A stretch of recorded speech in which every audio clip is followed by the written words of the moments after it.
और इस वक्त की बड़ी खबर, एनएससी के आईपीओ को सेबी से मंजूरी मिल गई है और लंबे समय से इंतजार था सेबी के एनओसी का। इसके बाद आईपीओ पर बात आगे बढ़ेगी। आईपीओ का पूरा शेड्यूल धीरे धीरे सामने आएगा। फिलहाल इस वक्त की बड़ी खबर ये है कि NOC no objection certificate SEBI ने दे दी है एनएससी के आईपीओ के लिए। तो एनएससी के आईपीओ को हरी झंडी मिल गई है। सेबी ने एनएससी के आईपीओ को लाने के लिए एनओसी यानी नो ऑब्जेक्शन सर्टिफिकेट दे दिया है। इस ब्रेकिंग न्यूज़ पर ज़्यादा डिटेल के लिए हमारे साथ हैं यश जैन। यश, बताएं क्या है पूरी डिटेल? नेशनल स्टॉक एक्सचेंज यानी कि एनएसई के लिए सबसे बड़ी खबर सेबी के दरवाजे से आती हुई जो एक आईपीओ है जिसका इंतज़ार रिटेल निवेशक से लेकर इंस्टीट्यूशनल निवेशक सभी को है, वो होगा एनएसई का आईपीओ। और उसी आईपीओ के लिए सेबी का नो ऑब्जेक्शन सर्टिफिकेट यानी कि एनओसी आज शाम को दे दिया गया है। अब नो ऑब्जेक्शन सर्टिफिकेट और फाइनल अप्रूवल आईपीओ में थोड़ा सा अंतर है। सबसे पहले तो नो ऑब्जेक्शन सर्टिफिकेट का मतलब ये हो गया कि सेबी को एनएसई के द्वारा एक डीआरएचपी फाइल करने में कोई दिक्कत नहीं है और उसका अप्रूवल दे दिया गया है। अभी एनएसई नेचुरली अपना डीआरएचपी सेबी के पास फाइल करेगा और फिर सेबी वो डीआरएचपी को एग्जामिन करके उस पर अप्रूवल देगा और वो होगा फाइनल अप्रूवल आईपीओ लॉन्चिंग के लिए। तो ऑफ कोर्स इस सिचुएशन में डेट और टाइमलाइन बहुत इंपॉर्टेंट हो जाती है कि एनएसई कब तक अपना आईपीओ लॉन्च करता हुआ दिखेगा। हमारे सूत्रों के अनुसार एनएसई अपना आईपीओ का डीआरएचपी अप्रैल तक फाइल करता हुआ दिखेगा। ये सेबी के पास फाइलिंग होगी और दिवाली यानी कि नवंबर के महीने तक यही साल में उम्मीद है कि एनएसई अपना आईपीओ लॉन्च करता हुआ दिखेगा और फिर उसकी लिस्टिंग होगी। कितना साइज होगा? वैल्यूएशन तकरीबन 5 लाख करोड़ की है एनएसई की और साइज जो हमें सूत्रों के अनुसार पता चल रहा है वो हो सकता है 2.5% यानी कि 2.5%। अगर लिस्टिंग की बात की जाए तो सेबी ने अपने एनओसी में ये भी स्पेसिफाई किया है कि जिस तारीख को एनओसी दिया गया है यानी कि आज की तारीख से 1 साल के अंदर अंदर एनएसई को अपनी लिस्टिंग करनी पड़ेगी। अगर शेयर्स और प्राइसिंग और वैल्यूएशन की बात की जाए तो अनलिस्टेड मार्केट में एनएसई के शेयर्स 2,000 रुपया पर शेयर के भाव पे ट्रेड होते हैं, जिसके अनुसार तकरीबन मार्केट कैप जैसे मैंने कहा 5 लाख करोड़ का बनता है। इस वैल्यूएशन का कंपैरिजन कैसे किया जाए लिस्टेड एक्सचेंजेस से? एनएसई का 39 टाइम्स FY27 एस्टिमेटेड ईपीएस पे ट्रेड करेगा 5 लाख करोड़ के वैल्यूएशन पे। बीएसई ट्रेड करता है 43 टाइम्स, एमसीएक्स ट्रेड करता है 48.5 टाइम्स, आईईएक्स ट्रेड करता है 25 टाइम्स। अगर एनएसई को ग्लोबल स्टॉक एक्सचेंजेस से कंपेयर किया जाए तो एनएसई की वैल्यूएशन होगी जैसे मैंने कहा 39 times. New York stock exchange trade करता है तकरीबन 20 टाइम्स पे, हांगकांग स्टॉक एक्सचेंज 27.8 टाइम्स पे, लंदन स्टॉक एक्सचेंज 17.9 टाइम्स पे और नैस्डैक 22.8 टाइम्स पे। इंपॉर्टेंट ये भी रहेगा कि एनएसई के बड़े शेयर होल्डर्स कौन है।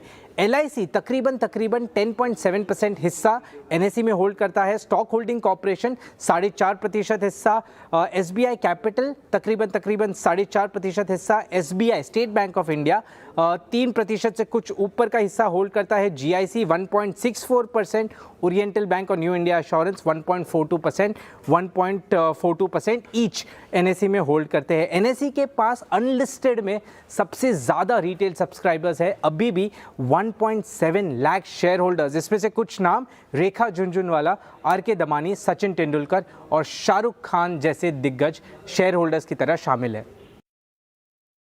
चलिए, तो बहुत बहुत शुक्रिया आपका यस, एक बड़ी खबर और यस का बहुत बहुत धन्यवाद।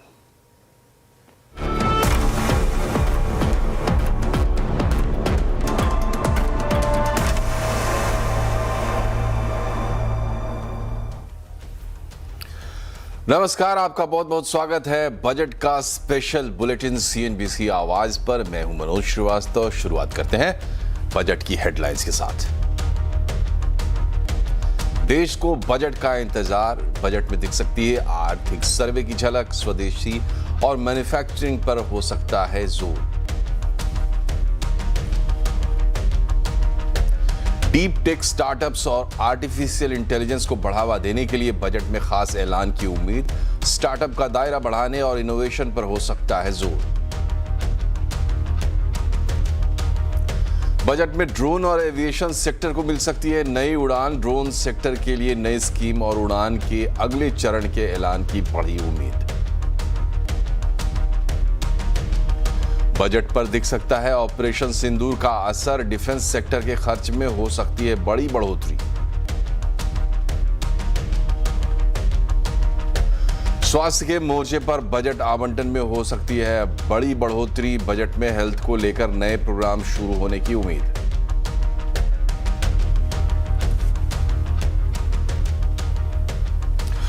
तो अब देश भर की नजरें टिकी हैं 1 फरवरी को पेश होने वाले बजट पर। बजट से पहले लोगों की उम्मीदें भी बढ़ गई हैं और हर कोई जानना चाहता है कि बजट में क्या होगा। तो आज हम आपको बताएंगे कि बजट में किन बड़े मोर्चों पर बड़े ऐलान हो सकते हैं। इसके लिए मेरे साथ जुड़ रहे हैं CNBC आवाज के economic policy editor Lakshman Roy, संवाददाता आलोक प्रियदर्शी, रोहन सिंह और दीपाली नंदा। तो एक एक कर बात करते हैं। सबसे पहले ये समझते हैं कि बजट में आर्थिक सर्वे की क्या झलक दिख सकती है। क्या एक इशारा मिला है आर्थिक सर्वे में, और इसके अलावा स्वदेशी और मैन्युफैक्चरिंग पर जोर हो सकता है। तो क्या दिखेगा? लक्ष्मण रॉय के पास चलते हैं। लक्ष्मण जी, ये बताइए कि किन मोर्चों पर खास ऐलान देखने को मिल सकते हैं। जी हाँ, इस बात के पुख्ता सबूत मिल रहे हैं या फिर कहें कि पुख्ता संकेत मिल रहे हैं कि आने वाले बजट में आर्थिक सर्वे की झलक आपको देखने को मिल सकती है। पहले बता दूं उन लोगों के लिए जिनको लगता है कि आर्थिक सर्वे और बजट बनाना बिल्कुल अलग अलग प्रक्रिया है, तो ये बात पुराने ज़माने की बात होगी। पिछले कई मौके पर, यहाँ तक कि ठीक पिछले साल वाले का उदाहरण लें तो आर्थिक सर्वे में जो बातें कही गई थी उनमें से कई बातों को बजट में जगह दी गई और फिर उसके बाद के दिनों में उस पर हूबहू अमल किया गया। मिसाल के तौर पर डीरेगुलेशन की वकालत आर्थिक सर्वे ने की थी, जिसका जिक्र बजट में आया। बजट के बाद सरकार उस पर काफ़ी सक्रिय होकर काम भी की। तो मुझे लगता है कि इस बार जो आर्थिक सर्वे में बातें कही गई हैं उसकी कई सारी बातों की झलक आपको बजट में देखने को मिलेगी। उसमें सबसे महत्वपूर्ण बात है वह है स्वदेशी को लेकर के। स्वदेशी पर जिस तरीके से संतुलित नज़रिए के साथ आगे बढ़ने की वकालत आर्थिक सर्वे में की गई है, उसके लिए उसके हिसाब से ज़रूरी कदम बजट में दिखाए जा सकते हैं। मिसाल के तौर पर आर्थिक सर्वे में यह कहा गया कि आप स्वदेशी को अपनाइए, इसमें कोई दिक्कत नहीं है, लेकिन स्वदेशी के नाम पर सारी चीज़ों का इंपोर्ट रोकना सही नहीं है। इंपोर्ट उन्हीं चीज़ों का रोकिए जिसको बनाने के लिए घरेलू इंडस्ट्री सक्षम है। इंपोर्ट उन चीज़ों का मत रोकिए जिससे घरेलू इंडस्ट्री की लागत काफ़ी बढ़ जाती है।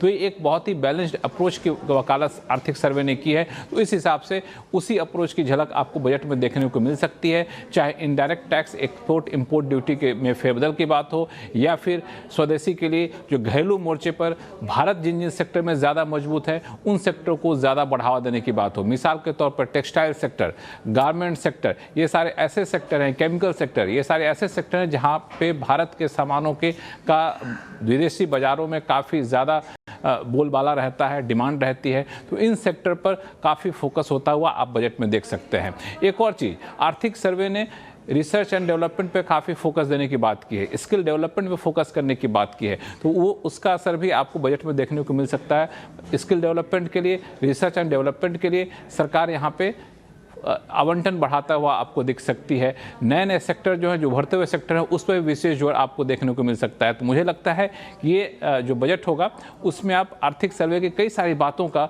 आप वहाँ पे देख सकते हैं कि सरकार उस तरफ कदम उठाता हुआ दिखे। इस बार फिर से आर्थिक सर्वे में डीरेगुलेशन की बात की गई है, कायदे कानून को आसान करने की बात की गई है, तो उसकी झलक भी आपको बजट में देखने को मिल सकती है। इस तरफ सरकार एक बड़ा रोड मैप पेश कर सकती है, किस तरीके से आगे किन किन सेक्टर में कैसे किस स्तर पर जाकर के सरकार डीरेगुलेशन करना चाहती है, लाइसेंस राज को खत्म करना चाहती है, इंस्पेक्टर राज को खत्म करना चाहती है। नया सरकार का नजरिया क्या है, इस बारे में ठोस ऐलान आपको वित्त मंत्री के भाषण में देखने को मिल सकता है। तो बजट की एक विस्तृत तस्वीर, एक खाका जो है वो आप निकाल सकते हैं आर्थिक सर्वे से, जैसा कि लक्ष्मण जी बता रहे हैं। लेकिन बजट को अगर हम ज़ीरो इन करें और ये समझने की कोशिश करें कि सेक्टर वाइज किस सेक्टर में क्या ख़ास हो सकता है, तो दो ऐसे सेक्टर्स हैं जहां सबकी नज़र इस वक्त होगी क्योंकि समय की मांग यही है। एक तो डीप टेक यानी डीप टेक के स्टार्टअप्स, और दूसरा AI, इसी से रिलेटेड। तो इन दोनों सेक्टर्स को लेके उम्मीद की जा रही है कि इस बार सरकार कुछ ना कुछ ज़रूर ऐसे बड़े ऐलान करेगी, क्योंकि आने वाला समय इन्हीं का है। तो इनमें किस तरह के ऐलान की उम्मीद की जा सकती है, क्या संभावनाएं हैं, सूत्र क्या बता रहे हैं, क्या संकेत मिल रहे हैं? आलोक बताएं, इस सेक्टर के लिए क्या उम्मीद की जाए? बिल्कुल, देखिए, स्टार्टअप इकोसिस्टम में इनोवेशन और R&D को बढ़ावा देने के लिए इस बार बजट में खास ऐलान की उम्मीद की जा रही है।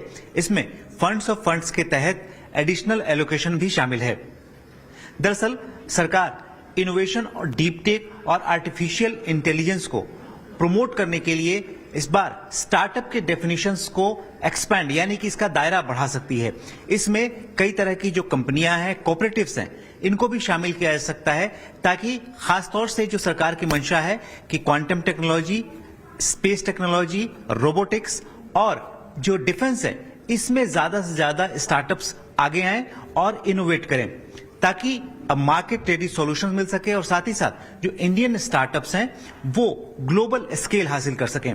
अभी तक जो स्टार्टअप्स का ग्रोथ है देश में, वो एक लेवल से है और वो एक global ready solution, market solution पेश नहीं कर पाते हैं। लिहाजा सरकार का फोकस इस बात को लेकर है कि जो ये इमर्जिंग टेक्नोलॉजी है, खासतौर से डीप टेक, आर्टिफिशियल इंटेलिजेंस जैसी चीजें, इसमें स्टार्टअप्स फोकस करें और इसके लिए सरकार उनको बढ़ावा दे। तो कुछ इस तरह की उम्मीद की जा रही है कि इस बार बजट में स्टार्टअप्स को पुश मिल सकता है।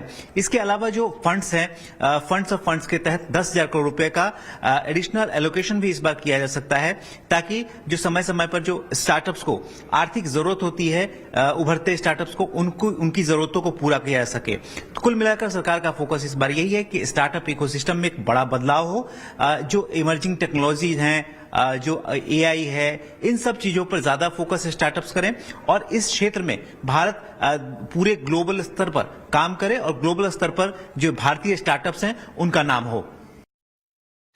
जी, तो ये वो सेक्टर्स हैं जो आने वाले समय को डिक्टेट करेंगे, आने वाले समय के सबसे प्रोमिनेंट सेक्टर्स होंगे, जहां सबसे ज़्यादा कारोबार होगा, जहां सबसे ज़्यादा कमाई होगी। इन सेक्टर्स पर सरकार का खास ध्यान होना चाहिए और है। उम्मीद की जा रही है कि इस बजट में उसके ठोस ऐलान देखने को मिलेंगे। इस तरीके से ड्रोन और एविएशन सेक्टर हाल में बहुत चर्चा में भी रहा है और ड्रोन भी एक बड़ा प्रॉमिसिंग सेक्टर है। चौतरफा, मतलब रक्षा से लेकर और कृषि तक इसके परिणाम आते हैं। इन दो सेक्टर्स पर किस तरीके के ऐलान हो सकते हैं, जानने के लिए रोहन सिंह से बेहतर कोई नहीं हो सकता है। इसको लगातार ट्रैक करते हैं। रोहन, बताएं, इन दो सेक्टर्स को अगर हम जोड़ें, ड्रोन और एविएशन सेक्टर को, तो क्या उम्मीद करनी चाहिए इस बजट से?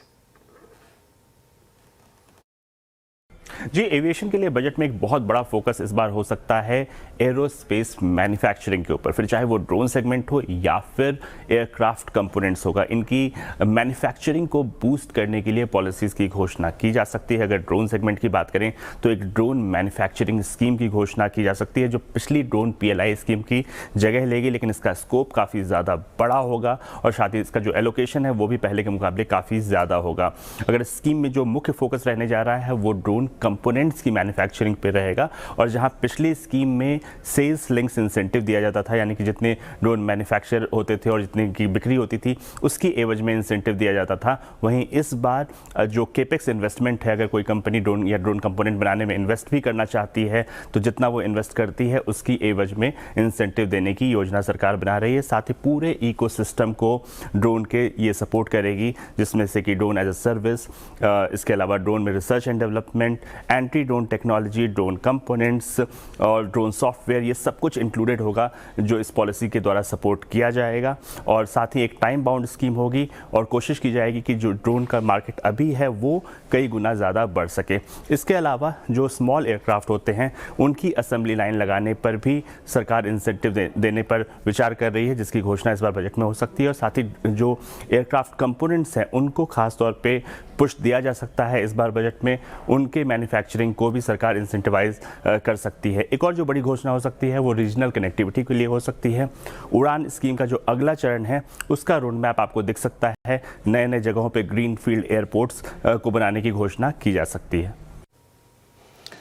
जी, तो ड्रोन हो या एविएशन सेक्टर हो या फिर डीप टेक एआई की हमने बात की, ये तमाम वो सेक्टर्स हैं जो उभरते हुए सेक्टर है, प्रॉमिसिंग सेक्टर्स है, दुनिया से भारत को और भारत से दुनिया को जोड़ते हैं। लेकिन कुछ हमारे अपने भी मसले हैं, जैसे कि पेंशन का। ओल्ड पेंशन स्कीम की काफ़ी चर्चा भी हुई बीच में, तो एक तरीके का सरकार के ऊपर भी दबाव है एनपीएस स्कीम को और बेहतर बनाया जाए, जो नेशनल पेंशन स्कीम है, ताकि उसमें ज़्यादा से ज़्यादा लोग को जुटे और जो एक सामाजिक सुरक्षा का मसला हो उसको भी एड्रेस किया जा सके। आलोक, ये बताइए कि क्या इस मोर्चे पर भी कुछ देखने सुनने को मिल सकता है इस बार बजट में? बिल्कुल, देखिए, नेशनल पेंशन स्कीम यानी कि एनपीएस के को ज्यादा आकर्षक बनाने और इसमें जो निवेशक हैं उनको टैक्स के मोर्चे पर ज्यादा रिलीफ मिले, इसको लेकर बजट में इस बार बड़े ऐलान की उम्मीद की जा रही है। खासतौर से जो अभी तक 40% जो रिटायरमेंट फंड का कॉपस होता है उसमें से 40% को जो मैंडेटरी यानी अनिवार्य रूप से एन्युटी में, गवर्नमेंट एन्युटी में खासतौर से, और साथ ही साथ पीएफआरडीए से अप्रूव्ड जितने भी एन्युटी हैं उसमें निवेश करने की बाध्यता होती है। बजट में इस बाध्यता को खत्म किया जा सकता है। इससे फायदा यह होगा कि जो भी निवेशक या सब्सक्राइबर्स हैं उनको अपने रिटायरमेंट कॉर्पस पर ज्यादा ब्याज कमाने का मौका मिलेगा। अभी सबसे बड़ी समस्या ये होती है कि एन्युटी में, जो गवर्नमेंट एन्युटी खासतौर से हैं, उनमें कम ब्याज मिलता है, लिहाजा निवेशक जो एनपीएस की तरफ आकर्षित नहीं हो पा रहा है। लिहाजा सरकार चाहती है कि ज्यादा से ज्यादा निवेशक इसमें आए, लेकिन इसमें सबसे बड़ी दिक्कत यही है कि कम निवेश की वजह से निवेशक नहीं आ पा रहा है। लिहाजा सरकार चाहती है कि अब एन्युटी के अलावा अगर सब्सक्राइबर किसी दूसरे रिटायरमेंट प्रोडक्ट जैसे कि सिस्टमेटिक विड्रॉल प्लान या इस तरह की चीजों में भी निवेश करे तो उसको जो इनकम टैक्स के तहत जो टैक्स का बेनिफिट है वो मिलता रहे, क्योंकि अभी तक एनपीएस में इन्वेस्टमेंट से लेकर मैच्योरिटी तक 100% टैक्स एग्जम्पशन है, लेकिन कुछ शर्तें हैं जिसमें 60% तो रिटायरमेंट पर उसको टैक्स फ्री विड्रॉल मिल जाता है, लेकिन 40% को अनिवार्य रूप से एन्युटी में निवेश करना पड़ता है। तो इसी एन्युटी वाले पोर्शन को सरकार इस बार बजट में ऐसा उम्मीद की जा रही है कि इसमें टैक्स फ्री एग्जम्पशन देने के ऐलान कर सकती है। अगर निवेशक चाहे तो किसी दूसरे रिटायरमेंट प्रोडक्ट में भी इन्वेस्ट कर सकता है और उसको ज्यादा ब्याज कमाने का, ज्यादा कमाई करने का मौका मिलेगा। तो इस तरह से एक बड़े बदलाव की एनपीएस में उम्मीद की जा रही है। इसके अलावा कई तरह के और भी रिफॉर्म्स के मोर्चे पर एनपीएस को और आकर्षक बनाने की कोशिश इस बार बजट में की जा सकती है। जी, तो एनपीएस में रिफॉर्म की उम्मीद आप कर सकते हैं, हालांकि स्पेसिफिक ऐलान क्या होंगे इसके लिए तो आपको बजट का इंतजार करना होगा। लेकिन एक और बड़ा मसला है डिफेंस का। हमने देखा पिछला साल ऑपरेशन सिंदूर का साल रहा। जियोपॉलिटिक्स किस तरीके से करवट ले रही है और राष्ट्रों को अपनी ताकत संभालने, सजाने, संवारने की ज़रूरत इस वक्त अलग से महसूस की जा रही। तो डिफेंस में बजट, जो कि पहले ही काफ़ी एक बड़ा हिस्सा होता है हमारे बजट का, जीडीपी का करीब करीब 2% खर्च करते हैं हम डिफेंस पर, लेकिन इस बार क्या उसमें और बढ़ोतरी देखने को मिल सकती है? किस तरीके की सोच है सरकार की, बताने के लिए लक्ष्मण जी हमारे साथ हैं। लक्ष्मण जी, क्या उम्मीद करें डिफेंस बजट में इस बार कुछ और बड़ा इजाफा? जी बिल्कुल, दरअसल ऑपरेशन सिंदूर के दौरान जिस तरीके के डिफेंस सेक्टर में रक्षा के मोर्चे पर सरकार को ज़रूरत महसूस हुई है और उसके बाद लगातार अंतर्राष्ट्रीय हालात जिस तरीके से बदले हैं, तो हर देश अपने रक्षा को ज़्यादा मजबूत करना चाहता है, डिफेंस सेक्टर को ज़्यादा मजबूत करना चाहता है। और तीसरी चीज़, यूरोपियन यूनियन जिस तरीके से भारत के साथ डिफेंस सेक्टर में साझेदारी करना चाहता है ताकि वो अपने डिफेंस सेक्टर को ज़्यादा मजबूत कर सके। इन तीनों लिहाज से देखें तो भारत के डिफेंस सेक्टर का मजबूत होना ज़्यादा जरूरी है।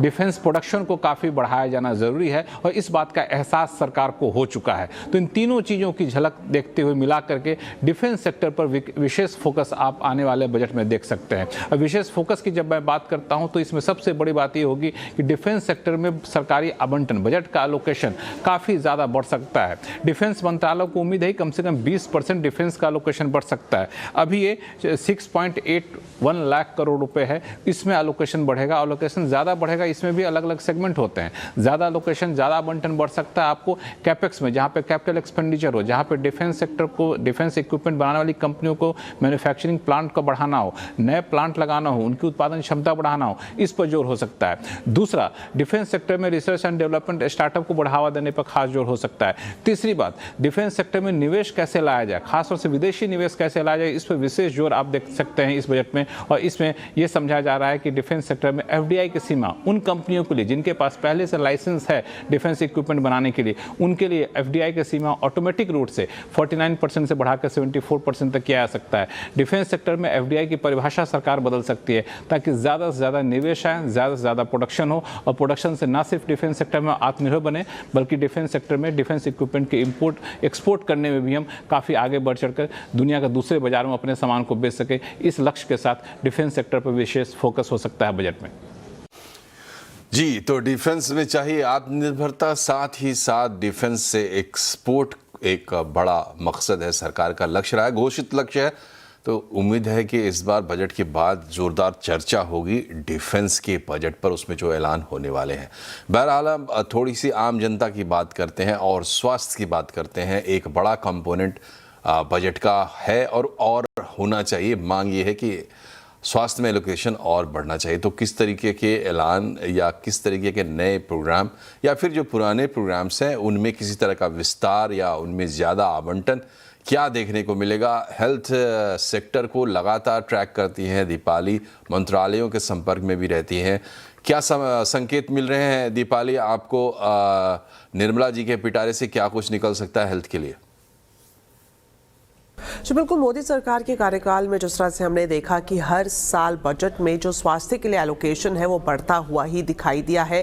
खास तौर पर कोविड जैसी महामारी के बाद जो एलोकेशन है वो रिकॉर्ड स्तर पर जाता हुआ दिखाई दिया है। तो इस बार भी बजट से यही उम्मीद की जा रही है कि वित्त मंत्री हेल्थ के लिए, स्वास्थ्य क्षेत्र के लिए जो बजट आवंटन है वो 10% से ज़्यादा बढ़ा सकती हैं। अब कौन सी योजनाएं हैं जहां पर ये बढ़ा हुआ एलोकेशन का इस्तेमाल किया जा सकता है या फिर वो स्कीमें जिस पर फोकस खास तौर पर रहेगा, तो उसमें सबसे जो अहम योजना है सरकार की वो है आयुष्मान भारत। इसका विस्तार होता हुआ दिखाई देगा और खास तौर पर अगर हम हेल्थ इंश्योरेंस की बात करें तो इसका एक्सपेंशन भी होगा। प्रधानमंत्री जन आरोग्य योजना के लिए बजट बढ़ना लगभग तय है, सूत्रों से ये हमें एक्सक्लूसिव जानकारी मिल रही है। और इसके अलावा जिस तरह से हमने देखा कि इकोनॉमिक सर्वे में ओबेसिटी, मोटापा को लेकर काफ़ी चिंता जाहिर की गई है। जो NCDs हैं यानी कि नॉन कम्युनिकेबल डिजीजेज हैं वो भारत में बढ़ रही है, इसका जिक्र भी इकोनॉमिक सर्वे में किया गया है। तो इसी से ये संकेत मिल रहा है कि प्रिवेंटिव केयर, अर्ली डिटेक्शन और साथ ही साथ जो न्यूट्रिशन गैप है उसको भरने के लिए आज से नए प्रोग्राम का ऐलान यहाँ पर वित्त मंत्री की तरफ से किया जा सकता है। ओबेसिटी को लेकर लगातार मोदी सरकार की तरफ से एक अभियान छेड़ा गया है, तो उसे आगे बढ़ता हुआ हम इस बजट में देख सकते हैं। इसके अलावा अगर हम मेडिकल सीट्स की बात करें, हेल्थ इंफ्रास्ट्रक्चर की बात करें, तो वो भी एक प्रायोरिटी में वित्त मंत्री की रह सकता है। खास तौर पर जो छोटे मझोले शहर हैं, Tier 3, Tier 4 सिटीज़ की बात करें तो यहाँ पर एम्स हॉस्पिटल बनाया जाए, इसलिए हाथ से भी बड़ा ऐलान होते हुए हम इस बजट में देख सकते हैं। बहुत बहुत शुक्रिया आपका दीपाली। लक्ष्मण जी आपका बहुत बहुत शुक्रिया। आलोक और रोहन आपका भी शुक्रिया। तो हमने एक तस्वीर पेश करने की कोशिश की, बजट की एक ब्रॉड तस्वीर, लेकिन बजट से जुड़ी तमाम बारीकियां हैं जो आपको समझनी चाहिए बजट से पहले। और जब बजट आता है, जब बजट स्पीच होता है, तो सबसे बेहतर बजट स्पीच और उसका इंटरप्रिटेशन, साथ मार्केट इम्पैक्ट, ये सब फॉलो करते रहिए। 2 दिन लगातार CNBC आवाज़ को आप देखते रहिए। यहाँ एक छोटे से ब्रेक के लिए हम रुक रहे हैं।